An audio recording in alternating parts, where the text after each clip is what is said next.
Minha pergunta, eu gostaria de retomar a questão das eleições municipais, porque o senhor citou a patroa do crime, como ela era conhecida, não sabia até que ela pleiteava uma vaga no Ministério Público. Mas tem sido muito explorado também esse contexto do PCC, envolvimento de possível candidato com o PCC e até mesmo a falta de transparência em contratos celebrados com empresas que prestam serviços à Prefeitura. De que forma também que o Ministério Público acompanha isso para que não haja uma exploração que seja para beneficiar ou até mesmo para desqualificar um candidato? E como que estão as investigações em torno desse tema? Porque a gente tem visto que o PCC, o crime organizado, tem avançado cada vez mais nas questões públicas, né? O exemplo disso são essas diversas operações que têm trazido isso.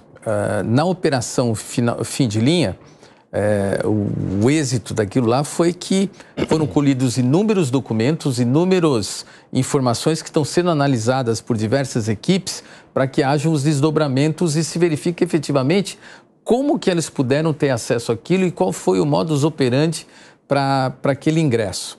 E a Prefeitura colaborou e tem colaborado na intervenção nessas empresas, o serviço não parou. A operação foi feita de maneira tão adequada que não houve sequer reação do próprio crime organizado, mas nós estamos aqui procurando cobrar aquele sistema de ampliação de uma cultura de integridade não só no próprio Ministério Público, como também nos órgãos públicos para isso, né? E junto com o Tribunal de Contas, junto com outros órgãos, nós temos, quando existem essas operações, acompanhado todos esses contratos e verificado como que isso pode acontecer. Mas os mecanismos ainda desse fenômeno impedem com que nós possamos vir aqui afirmar, não é esse nenhum objetivo, dizer as instituições públicas estão imunes ao crime organizado. Não, é preferível reconhecer que existem riscos para que as pessoas venham a se unir e buscar os mecanismos de se evitar esse tipo de... Mas qual a principal dificuldade hoje, doutor? Você diz em relação a... A investigação, a avançar, a conseguir provar, porque o ônus da prova parte do Ministério Público. Sim, né? Olha, existe no Fórum da Barra Funda uma vara específica de crime organizado. Isso daí tem facilitado muito a obtenção de medidas cautelares, a obtenção das nossas medidas e são eles que vêm julgar esse tipo de ação. Então, nós temos aí apresentado à Justiça, a Justiça tem correspondido nessas operações quanto ao GAECO. É evidente que este fenômeno acaba elevando, e está aqui o doutor Toron, sabe que essas questões vão ser resolvidas em limite final pelos tribunais superiores, né? E nos tribunais superiores, nós encontramos, às vezes, algumas resistências e resistências de ordem jurídica, eu não estou falando aqui pessoalmente, claro, no STJ, né? E o Ministério Público tem tido uma participação presente no STJ, apresentando as nossas teses, que na verdade são teses de interesse da sociedade. Sim. Temos obtido um êxito de mais de 80%, mas existem ainda algumas decisões que não são bem compreendidas ainda, né? Na verdade, na minha visão, e aqui eu falo como um procurador de justiça, não como procurador-geral de justiça, eu vejo que no âmbito jurídico, no âmbito social, nós precisamos subir um degrau diante do que está acontecendo. A gente tem que ter uma apreciação mais severa de dizer no seguinte sentido, o que nós queremos aqui para esse país? Qual é o limite do rigor que se exige para que nós possamos sair de uma situação que repercute para a sociedade algo em termos de impunidade cada vez maior, né? Então, nós temos que zelar para que isso não aconteça dentro da ótica do direito, dentro das regras legais, mas existem mecanismos dentro dessas regras de convencimento para que haja um rigor maior na punição de algumas operações, já que a punição serve também como um caráter pedagógico. Nós estamos aqui com professores de direito, né? Que quando você pune alguém por um fato, tem a prevenção especial, que é para dizer a ele, olha, não faça isso, que você vai ser punido, e tem a prevenção geral, que você tem que dizer para a comunidade, para a sociedade, olha, quem fizer o que ele fez também vai ser punido, também vai sofrer alguma consequência. Infelizmente, no Brasil ainda, essa percepção se perdeu um pouco, né? O senhor acha que essa recente decisão do Supremo Tribunal Federal de permitir a prisão imediatamente após o julgamento pelo Tribunal do Júri, vai na linha de uma eficácia repressiva? Olha, este foi um caso de Santa Catarina, onde o Ministério Público de São Paulo entrou como amicus curiae, nós fizemos memoriais sustentando isso. Isto foi, assim, um tributo à cidadania das famílias das vítimas de homicídio. Porque eu fui do júri por 12 anos, o senhor fez muito júri também, o Capês fez, né? É uma sensação para a família das vítimas verem que o autor do homicídio daquele seu parente sai andando, né, do plenário. Eles não compreendem, mas quando se tratam penas elevadas, né? Veja, vamos pensar um pouquinho. É popular, hein? É a última instância. Perfeito, mas não é a última instância, porque o tribunal pode anular o júri. Sim. Por defeito formal, pelo mérito, pode reduzir a pena e isso implicar na colocação em outro regime prisional. A mim me parece, com todo respeito, claro. Nós estamos aqui para conversar, somos todos profissionais, mas a mim me parece que não era o caso de se suprimir a presunção de inocência também em relação aos condenados pelo júri. A minha avaliação é de que muitas injustiças ocorrerão e que prender logo após o julgamento pelo júri, que é um tribunal de primeira instância, isso viola a presunção de inocência. Eu acho que há uma tensão que o senhor foi muito feliz em colocar, mas com rara felicidade mesmo, entre eficácia de um lado e garantias do acusado de outro. E a sociedade vai vivendo essas tensões, que é o que nós temos hoje. Eu acho que o senhor foi muito feliz em colocar as coisas. E às vezes nós temos movimentos pendulares, ora em favor de uma eficácia repressiva, ora a favor de um garantismo maior. E nós vivemos um debate. O senhor chegou a definir isso nos anos 90 como esquizofrenia legislativa. Foi sua expressão. É verdade.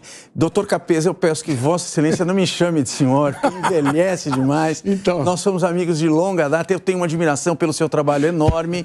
Capês, como todos sabem, foi presidente da Assembleia Legislativa, honrou o Ministério Público muito tempo e hoje honra a advocacia. Obrigado, tá bom. E nós estamos tendo uma aula hoje aqui com o professor Paulo Sérgio. Mas, doutor Paulo, só para... Eu estou naquele estágio entre Ministério Público e olha lá, separando de uma mulher e para outra. Exato, mas eu tenho a impressão que, pelo fato de não caber modificação da decisão do júri pelo mérito, o Tribunal de Justiça não pode alterar uma condenação e fazer virar absolvição. Ele só pode anular e ainda assim... Se mandar no júri. No Tribunal do Júri. Exatamente. Só pode anular e mesmo assim se a decisão for manifestamente contrária à prova do... Então, é razoável que essa presunção se inverta após a condenação do júri pela falta de competência do tribunal de alterar o mérito da decisão. É nesse sentido que eu... Perfeito, Capês. Eu vou concordar. Agora imagine mas uma não vamos tirar só a entrevista do procurador. Não, só um debate. E nem deixar juridiquês, mas a gente precisa lembrar... Uma aula de direito vai ficar chato. Porque senão a gente precisa lembrar que a massa aqui, ela precisa compreender o que vocês estão dizendo. Então, eu acho que fica a gente tirado... Eu estou de pleno acordo em deixar o doutor Paulo Sérgio falar. Pronto. Eu imagino. Mas não com o que ele falou. Mas eu vou dar razão para ele quando se diz que você está num conflito de direitos, né? Um é a presunção de inocência, outro é a soberania dos jurados, que é o que o doutor Capês acabou de falar, né? São dois bens ali, ou duas relevâncias que têm que ser consideradas. Não há dúvida. Sucine, eu queria fazer uma pergunta. Por favor, vai lá. Bom, primeiro, só para fazer mais um gesto ao doutor Toron, dizendo que o artigo 282 do Código de Processo Penal diz que só será expedido o mandado de prisão após o trânsito julgado da condenação. De maneira que essa decisão teria que esperar alteração legislativa, no que o doutor Toron tem razão. Mas deixando o juridiquês de lado, vamos falar sobre crime organizado e PCC. Em meados dos anos 80, mais ou menos, quando nós entramos no Ministério Público, o juiz corregedor dos presídios, que era o doutor Haroldo Luz, já falava de uma organização Serpentes Negras, dentro da penitenciária de São Paulo. Em 93, surgiu o PCC, eram 8 presos em Taubaté que faziam parte de um time de futebol. E a sociedade, infelizmente, olhou para o outro lado. Hoje o PCC é a maior organização criminosa do país e uma das maiores do mundo. E a força-tarefa do Ministério Público tem, juntamente com outros órgãos, tem combatido o crime organizado. E a gente costuma dizer, follow the money. Tem que asfixiar financeiramente o crime organizado. Aí que eu queria fazer uma pergunta, minha pergunta proposta. A lei de drogas, 11.343, diz que é possível apreender os bens das organizações criminosas voltadas ao tráfico, imediatamente levar para a asta pública e depositar este valor. Não seria o caso de, ao apreender todo e qualquer bem ligado à organização criminosa, autorizar-se, independentemente do crime praticado pela organização, a própria existência da organização, levar-se à asta pública e leilão todos esses bens, imediatamente colocar em dinheiro depositado para tirar totalmente esse patrimônio das mãos das organizações criminosas. Nesse ponto, o secretário nacional de segurança, ex-procurador-geral em São Paulo, Mário Sarrubo, e o ministro da Justiça, Henrique Lewandowski, que também conhece a realidade... Ricardo Henrique. Ricardo Henrique. Ah, é? Eu chamo de Henrique, que foi meu professor. Ricardo Henrique Lewandowski. Então, Ricardo Henrique Lewandowski poderiam ajudar, junto ao Congresso Nacional, uma alteração para que follow the money deixe de ser só uma frase e seja uma estratégia efetiva de combate ao crime organizado? Excelente. Eu acho que seria uma grande saída. Hoje já se avançou um pouco, né? Já há o sequestro, o arresto desses bens. Nós temos aí nessa última operação, inclusive do novo cangaço, que nós estamos falando dos CACs, se eles forem condenados, tem algo em torno de 6 milhões de reais que já estão reservados. Todos esses crimes aí que o GAECO tem pego, está cheio de dinheiro guardado. É uma quantidade muito grande, mas nós não temos agilidade. É essa agilidade que se espera e que a sociedade espera efetivamente, né? E então é algo que deve se buscar junto e é um momento muito bom porque há uma relação muito próxima entre São Paulo e o Ministério da Justiça para que nós possamos conseguir ações dessa natureza no Congresso Nacional. Você está coberto de razão. Agora, doutor, o senhor quer responder alguma coisa em relação ao questionamento que foi feito pelo doutor Toron anteriormente? Acabou virando uma discussão aqui e o senhor não conseguiu falar. Acho que ele já respondeu, eu já respondi. Era apenas sobre o conflito de direitos assim que nós vivemos, mas essa é uma briga que às vezes a sociedade não entende, né, doutor Toron? É verdade. A gente fica discutindo esse juridiquês e a pessoa fala, mas escuta aqui, mas meu parente foi morto, meu parente está enterrado, ninguém vai trazer ele de volta. Ou o contrário, pessoa, pelo menos, sai meu parente foi preso indevidamente, injustamente. Quer dizer, você tem as duas facetas. Só dizendo uma coisa rapidamente, tem um pensador italiano que ele diz o seguinte, do mesmo jeito que a sociedade anseia por segurança contra a criminalidade, ela também tem uma preocupação contra os ataques indevidos das autoridades, ou seja, quando os agentes estatais exorbitam. É por isso que nós temos leis, é importante que se diga isso, que procuram equilibrar uma balança em termos de força repressiva e também garantias ao indivíduo. Sim. E eu acho que nós não podemos perder de vista que essa é uma componente que distingue a barbárie do Estado de Direito. E nós queremos o Estado de Direito. Acho que não podemos abrir mão disso.